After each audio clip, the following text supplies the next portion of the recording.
Hola, ¿qué tal? El día de hoy les vamos a hablar sobre un tema muy importante en la psicología y que ha marcado la vida de los adolescentes en este momento, en esta etapa, de manera significativa. Entonces vamos a hablar un poquito sobre los trastornos sexuales y los de la alimentación, que son muy importantes y tienen ahora mucho rating, por así decirlo, y hay demasiada desinformación en las redes. Entonces lo que queremos aquí es aclarar un poco algunas cositas, algunos hechos puntuales sobre esto.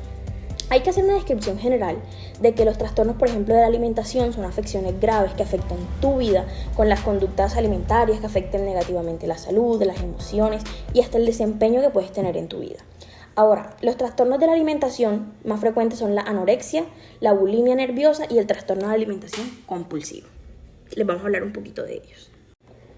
Hola, ¿qué tal? El día de hoy les vamos a hablar sobre un tema muy importante en la psicología y que ha marcado la vida de los adolescentes en este momento, en esta etapa, de manera significativa. Entonces vamos a hablar un poquito sobre los trastornos sexuales y los de la alimentación, que son muy importantes y tienen ahora mucho rating, por así decirlo, y hay demasiada desinformación en las redes. Entonces lo que queremos aquí es aclarar un poco algunas cositas, algunos hechos puntuales sobre esto. Hay que hacer una descripción general de que los trastornos, por ejemplo, de la alimentación son afecciones graves que afectan tu vida con las conductas alimentarias que afecten negativamente la salud, las emociones y hasta el desempeño que puedes tener en tu vida. Ahora, los trastornos de la alimentación más frecuentes son la anorexia, la bulimia nerviosa y el trastorno de alimentación compulsivo. Les vamos a hablar un poquito de ellos. En respecto un poquito más a los trastornos alimenticios, hay que saber que los síntomas varían dependiendo a cuál es el trastorno que se presenta de la alimentación. Por ejemplo, en la anorexia nerviosa, a menudo simplemente denominada como anorexia, que es un trastorno de la alimentación potencialmente mortal y se caracteriza por la cantidad exuberante de la pérdida de peso corporal, ¿cierto? Es cuando de pronto los adolescentes, ¿qué pasa? Suspendemos las comidas, empezamos la mala alimentación o también empezamos a inducir el vómito.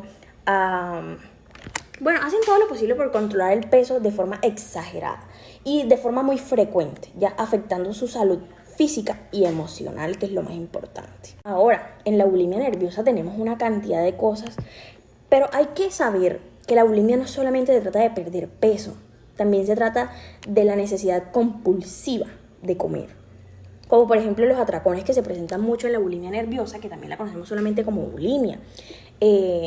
Cuando tienes bulimia tienes episodios compulsivos de comer, pero también quieres tener este control del que ya hablé. ¿Qué más?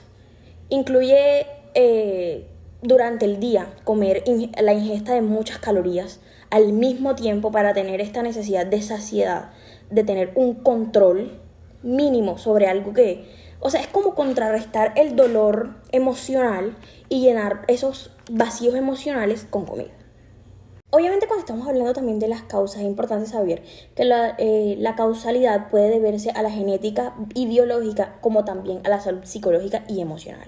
En respecto a la genética y biológica, algunas personas pueden tener genes que los conlleven a esta enfermedad, igual que como lo expliqué en respecto a la salud psicológica y emocional, que es una parte muy importante de la vida. Las personas con trastorno de alimentación pueden tener muchos problemas psicológicos que contribuyen a este trastorno. Pueden ser autoestima baja, perfeccionismo, aún hasta así comportamientos compulsivos. Claro, cabe recalcar que hay demasiadas complicaciones al momento de iniciar en este largo proceso y doloroso proceso que son los trastornos alimenticios, como problemas de salud graves, depresión y ansiedad, problemas con el crecimiento, problemas laborales, hasta la muerte. Bueno, el tratamiento de la alimentación depende mucho también de la voluntad de la persona. Es importante que la persona quiera iniciar este cambio y ser ayudado. Ahora, la alimentación, los trastornos de la alimentación dependen, el tratamiento claramente, depende mucho de, por lo general, la combinación de la terapia psicológica, o sea, la psicoterapia, educación sobre la alimentación, supervisión médica, supervisión parental, que es muy importante. Y además puede llegar al caso de que sea también necesario utilizar medicamentos. Como profesionales de la salud mental tenemos que saber y tenemos que empezar por acompañarnos, ir de la mano con el psiquiatra y con un dietista. ¿Por qué? Porque es importante que los psicólogos que brindemos la psicoterapia en el momento, si sabemos que el paciente llega a necesitar medicamentos, es importante remitirlos a psiquiatría. Ahora, también necesitamos de un dietista. ¿Por qué? Porque necesitamos que esta persona empiece a llevar un nivel de comida balanceado, una vida balanceada. Ahora, la terapia puede durar unos meses o años, pero puede ayudarte con las siguientes cosas. Esto sí lo voy a leer, que es normalizar los patrones de alimentación, reemplazar los hábitos poco saludables, aprender a controlar lo que comes y tus estados de ánimo, desarrollar la capacidad para resolver los problemas, explorar formas más saludables de afrontar las situaciones con las que convivimos, mejorar tus relaciones interpersonales y mejorar nuestro estado de ánimo. Ahora sí, entrando un poquito más en el tema de los trastornos de la sexualidad, hay que saber que los trastornos de la sexualidad aumentan su incidencia dependiendo la prevalencia del año tras año. Las causas del mismo pueden ser múltiples, pueden ser alteraciones, pueden ser en tu vida familiar o cotidiana, una educación sexual poca o nula, una experiencia sexual traumática, entre otras muchísimas cosas. Los trastornos de la sexualidad más frecuentes en los hombres son la eyaculación precoz o eyaculación retardada o ausente, o el deseo sexual muy disminuido, hipoactivo. En las mujeres los trastornos más frecuentes son el deseo sexual hipoactivo, seguido de la anorgasmia y el vaginismo. El vaginismo es un tema muy poco tocado, pero un tema muy interesante, que gracias a de pronto a los avances se les ha dado muchísima explicación. Y no es que las mujeres estemos cerradas, no. Se trata de que las mujeres podemos, a causa de muchos factores, no estar mentalmente preparadas para crear este vínculo sexual con una persona. Algunos de los síntomas más habituales son la ansiedad, la depresión, la tristeza, problemas en pareja, incapacidad de mantener relaciones sexuales y insatisfacción a la hora de mantener estas relaciones sexuales. Bueno, este tratamiento se basa en una intervención psicofarmacológica y una intervención psicoterapéutica, tanto de la persona como dentro de la pareja con la que estás intentando mantener este tipo de relaciones, acorde a las peculiaridades que tú estés manejando en respecto a estos temas. Y bueno, también su motivación al cambio y el tipo de concreto del trastorno que estás presentando. Bueno, este tratamiento se basa en una intervención psicofarmacológica y una intervención psicoterapéutica, tanto de la persona como dentro de la pareja con la que estás intentando mantener este tipo de relaciones, acorde a las peculiaridades que tú estés manejando en respecto a estos temas. Y bueno, también su motivación al cambio y el tipo de concreto del trastorno que estás presentando. Se cree que las personas funcionamos como un tipo de engranaje, ¿sí me entienden? Es donde aquello que pensamos, sentimos y hacemos interactúa claramente entre sí.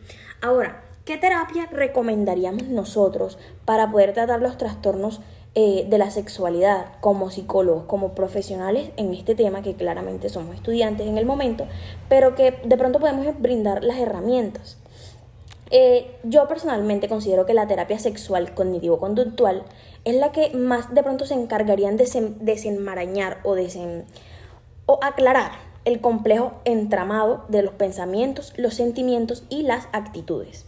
Ahora, aplicar una forma alternativa de pensar y reducir los pensamientos intrusivos a la hora de mantener relaciones sexuales es importante, porque en ese momento es necesario que nuestros pensamientos y todo se concentre en sí, en el momento mismo, valga la redundancia. Algunas técnicas que utilizamos los psicólogos cognitivos conductuales son, estas sí las voy a leer, son las terapias de cognitivo de las disfunciones sexuales, los programas educativos de sexualidad, técnicas específicas de la terapia de pareja y otras técnicas como desensibilización sistemática, técnica de parada y arranque, técnicas de comprensión y comprensión brasilar de Master y Johnson, técnicas de focalización sensual y sexual, entrenamiento del músculo pubocicógeno y del tratamiento orgásmico, entre otras muchísimas cosas.